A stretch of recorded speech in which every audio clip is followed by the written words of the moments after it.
दोस्तों शायद अब तक तो आपने ये न्यूज़ देख ही ली होगी, सोशल मीडिया पर न्यूज़ चैनल्स पर बड़े भयंकर लेवल पे चल रही है कि एक रेस्टोरेंट में जो माउथ फ्रेशनर की जगह ड्राई आइस खिला दी, और ड्राई आइस खिला दी, लोगों के मुंह से खून निकलना शुरू हो गया है और उनको अस्पताल भर्ती कराया गया।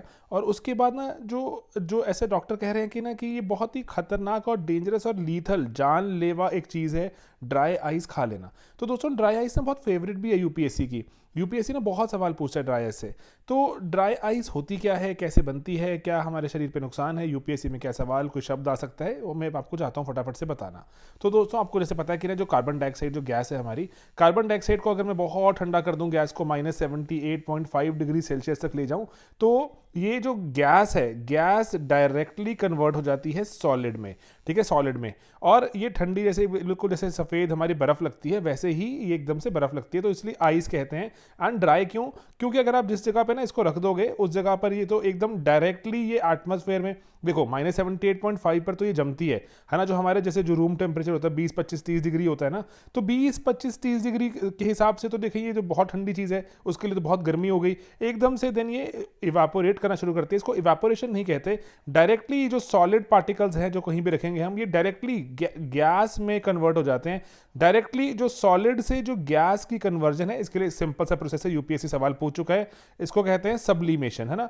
ये सबलाइम जो एक तरह से एक्शन दिखाती है, सब्लिमेशन, डायरेक्टली सॉलिड से गैस। वरना जो आपकी नॉर्मल जो बर्फ होती है वो पहले सॉलिड से पानी बनेगी, लिक्विड बनेगी, लिक्विड से गैस बनेगी, ये लिक्विड फेज को मिस करके डायरेक्टली गैस बनती है। ठीक है, तो इसका उल्टे प्रोसेस को क्या कहते हैं दोस्तों? कमेंट में बताओगे मुझे कि गैस से जो सॉलिड बनाने का जो उल्टा प्रोसेस होता है, इसका नाम भी है। जैसे सब्लिमेशन तो सॉलिड से गैस है ना, गैस से सॉलिड को क्या कहते हैं बताओ? ठीक है, ओके, चलो मैं आपको बता देता हूँ। वैसे मुझे प्लीज़ कमेंट्स में बताना, अगर आप पॉज करके थोड़ा सोचोगे बताना कमेंट्स में, तो अदरवाइज इसको मैं आपको बता देता हूँ। इसको कहते हैं डेपोजिशन। ठीक है, that is known as deposition, उल्टे प्रोसेस को। ओके, तो ना अब यहाँ पर ना जो सरकार जो कह रही है और जो डॉक्टर्स कह रहे हैं वो पर्टिकुलरली कहते हैं कि ना जो यहाँ पर जो CO2 का सबसे बड़ा जो मुद्दा है, वो सिंस ये बहुत ठंडी होती है तो -78 डिग्रीज पर है, उसके ऊपर तो ये गैस में कन्वर्ट हो जाएगी ना। तो -78 डिग्रीज की कोई चीज़ अगर हमारी स्किन को टच करे तो हमारी स्किन के जो सेल्स हैं डेड हो सकते हैं, परमानेंटली वहाँ पर डैमेज हो सकता है। लेकिन अगर खाली गई तो इंटरनल ऑर्गन्स में ऐसा माना जाता है कि वहाँ पर भी ब्लीडिंग हो सकती है। एंड जैसे एक टर्म कहते हैं कि हमारे, देखो है तो ये कार्बन डाइऑक्साइड ही,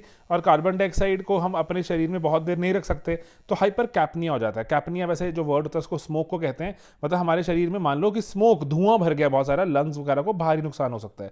ठीक है, हाइपर कैप्निया, कि हमारे शरीर में जाके जब ये गैस बन जाएगी अपना, इसीलिए यहाँ पर ये देखो हाइपर कैप्निया लिखा हुआ है, जो हमारे शरीर में ब्रेथलेसनेस कॉज करती है, क्योंकि CO2 बढ़ जाएगा, हमारे खून में CO2 घुल जाएगी, एंड अकॉर्डिंगली ऑक्सीजन भी कैरी कम कर सकते हैं हम। लेकिन देखो जो कार्बन मोनोऑक्साइड होती है वो तो हमारे ब्लड के साथ चिपक जाती है, उतनी स्ट्रांग इसकी एफिनिटी नहीं है CO2 की। कार्बन मोनोऑक्साइड तो फटाफट से ब्लड से चिपकती है और हमें फटाफट से ब्रेथलेसनेस होगी और हम बेहोश होकर गिर जाते हैं। इसलिए जब आप देखते हैं ना घर में जो अंगीठी वगैरह जला के बहुत लोग, कुछ ऐसे कई बाद में खबर आती है कि वो बेहोश हो गए फिर मारे भी गए, वो कार्बन मोनोऑक्साइड इनहेल कर लेते हैं। कार्बन मोनोऑक्साइड की जो हमारे ब्लड से एफिनिटी बहुत ज़्यादा है।